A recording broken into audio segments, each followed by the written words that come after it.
நல்லவர்கள் கூடும்போது நன்மைகளும் கூடி போகும். கண்ணிமைக்கும் நேரம் போதும் எல்லாம் மாறும். புன்னகையின் வாசமின்றி என்று வரை நிம்மதியில் வாழ்ந்ததாக யாருமே.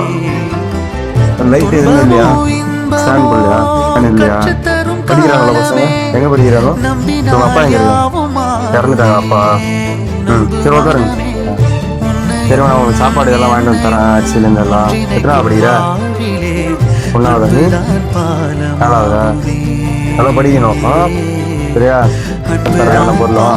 சரி ஓகேவா? சரி ஃபேன் உங்களுக்கு கனெக்ஷன் இருக்கா? ஃபேன் மாட்டினா ஓடும் தானே? சரி சரி வாங்கிட்டு வந்துடுறேன். ஃபேன் எல்லாம் உங்களுக்கு வாங்கிட்டு தரேன். சரி ஓகே பட் இன்று யார் யாரோ செய்த அன்பால் நெஞ்சம் பூத்ததோ எல்லா நாளுமே விதை